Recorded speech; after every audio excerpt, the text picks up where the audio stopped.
constitues eos príncipes, constitues eu príncipes super omne terram. Pelo sinal da Santa Cruz, livra-nos Deus, nosso Senhor, dos nossos inimigos. Em nome do Pai, do Filho e do Espírito Santo.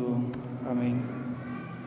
Reverendíssimo Padre Ednei, caríssimos irmãos, hoje celebramos a solenidade externa da festa de São Pedro e São Paulo. São Pedro e São Paulo, duas colunas de suma importância para toda a Igreja. Esses dois apóstolos estão unidos na festa de hoje. São Pedro, o primeiro Papa, o príncipe dos apóstolos, o chefe da barca da Igreja. São Paulo, o grande apóstolo das gentes, que se dedicou à conversão dos pagãos. A importância que São Pedro tem no colégio apostólico é a mesma importância que São Paulo tem no meio dos pagãos. É aquele que une todos eles em torno de nosso Senhor. Porém, hoje, quando celebramos os dois, São Pedro meio que rouba a cena. Por isso, a Igreja faz no dia seguinte uma comemoração de São Paulo, que esse ano não podemos fazer, porque coincidiu com o domingo, dia de hoje. São Pedro, ele era um homem pobre, rude, simples, um pescador que encontrou Jesus enquanto pescava com Santo André, seu irmão. Jesus, assim que o viu, logo lhe disse: segue-me e te farei pescador de homens. E logo São Pedro deixou tudo, seguiu nosso Senhor. Até então o seu nome era Simão, mas nosso Senhor o mudou para indicar a missão que lhe seria confiada. São Pedro deixou tudo, recebeu um novo nome, começou a acompanhar nosso Senhor e nunca mais o abandonou, exceto algumas fraquezas humanas que o assaltaram, especialmente no momento da paixão de nosso Senhor. São Pedro, portanto, tornou-se fiel a Jesus, embora ele mesmo lembre a Jesus a sua infidelidade, lembre a Jesus a sua condição de pecador, quando ele diz, diante do milagre de nosso Senhor: Senhor, afasta-te de mim, porque eu sou um pecador. Mas é o mesmo São Pedro que depois também vai ousar perguntar a Jesus: Senhor, nós que deixamos tudo para te seguir, qual será a nossa recompensa por isso?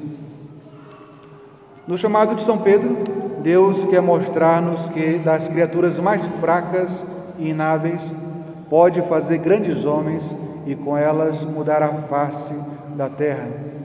Deus escolhe o que é fraco no mundo exatamente para confundir o que é forte, pois a humildade é o fundamento do cristianismo. O próprio Deus, ao se manifestar, quando quis se manifestar do modo mais extraordinário possível, se manifestou na humildade da encarnação da manjedoura.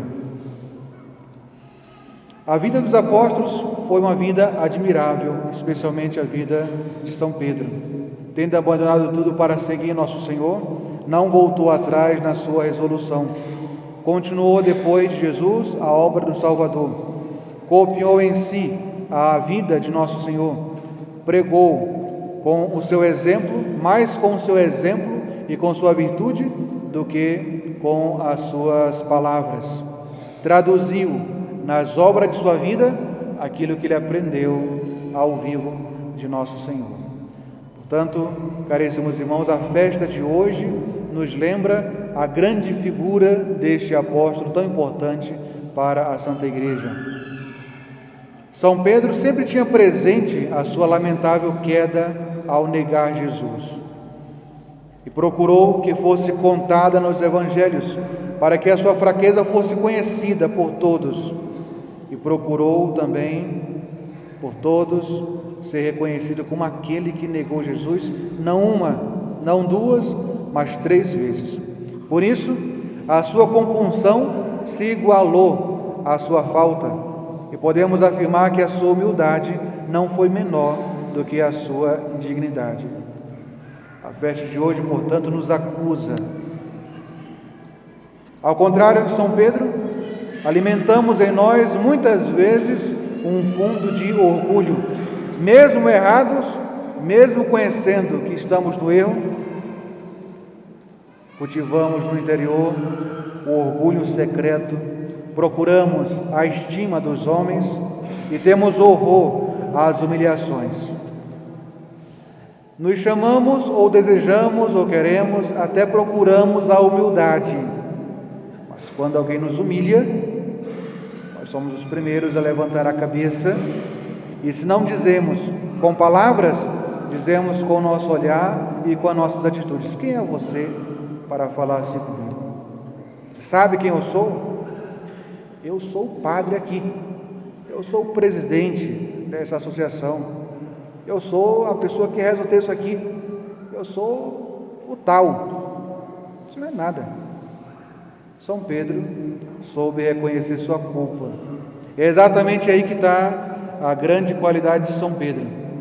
Duas pessoas traíram terrivelmente Nosso Senhor na paixão. O primeiro foi Judas, que o vendeu. O segundo, São Pedro, que o negou 3 vezes. Mas nas duas pessoas nós vemos atitudes diferentes. Em Judas nós vemos o desespero humano. Depois do erro cometido, não vendo mais solução, entrou em desespero, não havia esperança para ele, na sua mente, não havia esperança para o perdão, e por isso pôs fim à sua vida. São Pedro passou pelos mesmos sentimentos, mas reconheceu que, apesar do seu erro ser grande, buscou o perdão, buscou a reparação. Por isso a tradição diz que São Pedro, todos os dias à noite, de madrugada, levantava e ficava esperando o galo cantar para chorar as suas faltas, de tal modo que o seu rosto, seus olhos já eram marcados por 2 grandes covas, de onde fluíam abundantes lágrimas todos os dias. E assim, até nisso, até no seu arrependimento, ele é exemplo para nós. A vida do Salvador foi um martírio, um sofrimento constante, e a esses dois apóstolos aconteceu a mesma coisa. São Pedro chorou toda a vida, nós, porém, carregados de pecados, prova disso é a nossa fila de confissão, nós que sempre buscamos a confissão, não porque somos santinhos, mas porque somos pecadores, não gostamos que ninguém aponte para a nossa ferida. Não gostamos que alguém nos lembre que nós somos traidores do amor de nosso Senhor. Deveríamos, já que copiamos em nós as faltas de São Pedro, a negação de Jesus por meio dos nossos próprios pecados, deveríamos também imitá-lo na sua compunção, nas suas lágrimas, no seu espírito de arrependimento. No Evangelho que nós acabamos de ouvir, Nosso Senhor questiona o colégio dos apóstolos. Quem é que os homens aí fora dizem que é o Filho do Homem? Eu. E eles começam a dar as respostas que ouvem as pessoas falando. Eu acho que o Filho do Homem é João Batista. Eu acho que é Jeremias, que é algum dos profetas. E Nosso Senhor então muda a pergunta. E para vocês, quem é o Filho do Homem? Quem eu sou? São Pedro, não só como impulsivo, como nós tantas vezes constatamos, mas falando em nome de todos os apóstolos, São Pedro faz essa bonita confissão: Tu és Cristo, Filhos Dei vivi. Vós sois o Cristo, o Filho do Deus vivo. E por isso mereceu de Nosso Senhor o elogio: Tu és feliz, João, filho de Simão, filho de João, porque não foi a carne nem o sangue que te revelou isso, mas o meu Pai que está nos céus. São Pedro, portanto, ao falar em nome de todos, merece de Nosso Senhor o elogio, porque fala inspirado pelo próprio Deus. E aqui nós já começamos a ver como é a função do chefe da Igreja Católica. Hoje nós celebramos também o dia do Santo Padre, o Papa. Quantos papas já passaram na história da Igreja? Alguns muito santos, admiráveis, alguns que deveriam voltar a serem celebrados com o grau máximo de festas na Igreja para trazer de volta o fervor nos fiéis. Outros, nem tanto.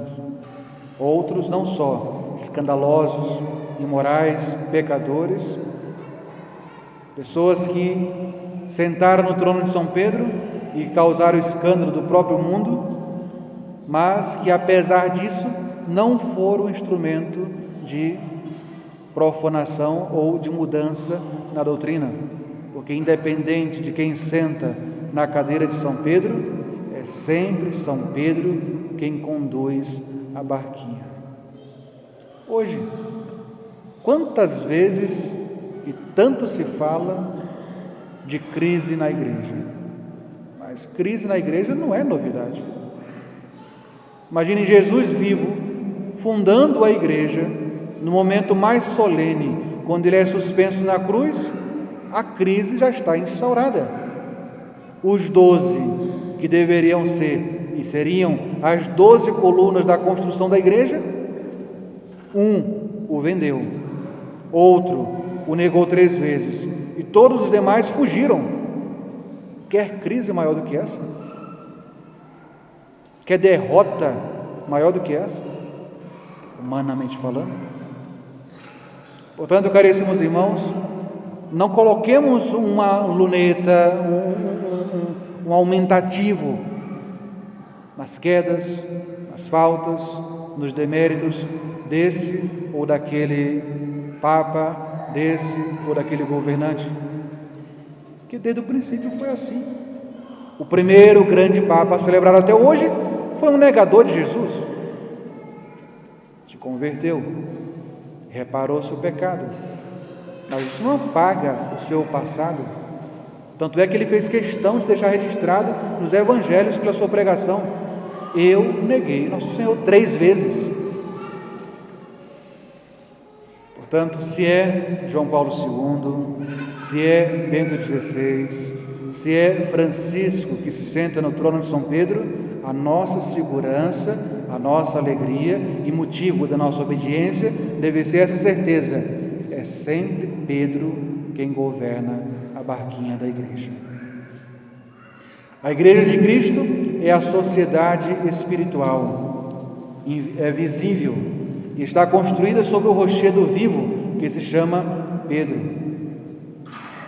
Sem dúvida, como diz São Paulo, o próprio Cristo é a pedra angular, da qual primordialmente depende toda a firmeza e solidez deste edifício divino, e os apóstolos são também os seus fundamentos. Contudo, essas 3 verdades estão concatenadas e corroboram, porque os apóstolos não são um fundamento no mesmo grau que Pedro. O próprio Pedro tem o seu fundamento em Jesus, pedra angular, divina, e os outros apóstolos estão fundados em São Pedro. Foi a São Pedro que Nosso Senhor deu também o mandado de confirmar os seus irmãos na fé. É, portanto, Pedro, que é por vontade de eleição de Deus, o fundamento visível, inabalável, unido e principal, constituído pelo Senhor, que assegura à Igreja a sua unidade, a sua estabilidade. Por isso, não podemos cair no erro de pensar que existe um católico verdadeiramente católico sem o Papa. É a mesma coisa dizer que existe um corpo por aí andando sem a sua cabeça. Isso não existe, isso é fantasia. Assim como a sua vida foi gloriosa, gloriosa também foi a partida dessas colunas da Igreja do nosso meio para entrarem no céu e serem coroados. Uma vida tão apostólica e santa como a de São Pedro e de São Paulo merecia e de fato foi glorificada com uma coroa no fim da vida. Pois tendo combatido o bom combate, receberam a coroa de Nosso Senhor. São Paulo e São Pedro, no mesmo triunfo, celebrados na mesma festa, cada um a seu tempo, mas unidos na Sagrada Liturgia, tornam-se a glória da Santa Igreja Católica. Por isso, nós poderíamos dizer hoje: ó feliz Roma, que fostes consagrada pelo sangue glorioso desses dois apóstolos, como és feliz, tu és eterna. São Pedro, como se conta na tradição, na época da grande perseguição aos cristãos em Roma, fugindo juntamente com os demais cristãos, viu Nosso Senhor, mas não o reconheceu de primeira. Nosso Senhor o saudou, perguntou onde ele iria, e São Pedro, saindo da cidade, dizia que estava fugindo com os demais cristãos. O que poderia parecer até honesto: o pastor vai para cuidar das ovelhas, se as ovelhas estão saindo, fugindo, o pastor vai junto. Mas Nosso Senhor fez o caminho contrário, e entrando na cidade. E por isso São Pedro entendeu que aquela visão só podia ser Nosso Senhor, que o convidava agora a entrar na cidade e enfrentar a morte para receber a coroa da justiça. Por isso, caríssimos irmãos, São Pedro até o fim continuou firme no seguimento de Nosso Senhor. Até o fim tentou copiar Nosso Senhor em tudo, conservando algumas particularidades, como por exemplo, sendo ele condenado à morte em cruz, pediu quase como que um último favor para ser crucificado de cabeça para baixo, para não ter morte semelhante, ou pelo menos igualzinha à de Nosso Senhor. Queria morrer, ao menos em um detalhe diferente da morte de Jesus, porque não se julgava digno de entrar no céu, de entrar no paraíso, do mesmo jeito que Nosso Senhor mereceu abrir aquelas portas então fechadas pelo pecado. Caríssimos irmãos, quem poderá descrever a honra que devemos prestar a São Pedro, príncipe dos apóstolos, sob o qual foi construída a Santa Igreja Católica? Toda honra prestada a Pedro é honra prestada ao próprio Senhor. Onde está Pedro, aí está a Igreja. Não existe verdadeiro católico sem Pedro, sem o Papa, sem o doce Cristo na terra. A cada época, Deus concede aos fiéis o Papa mais conveniente, ora para a sua edificação, ora para a sua correção e disciplina, ora para a sua provação e castigo, mas sempre o Papa que é da vontade de Deus. Não importa as maracutaias que se fazem no momento da eleição, no fim prevalece a vontade de Deus. De nossa parte, tenhamos grande amor, grande reverência ao Pai comum da cristandade, amor filial para com o Santo Padre o Papa, pois ele é Pedro, ele é Cristo, que continua governando e guiando a barquinha da Santa Igreja Católica, e que Deus nos ajude. Em nome do Pai, do Filho e do Espírito Santo. Amém.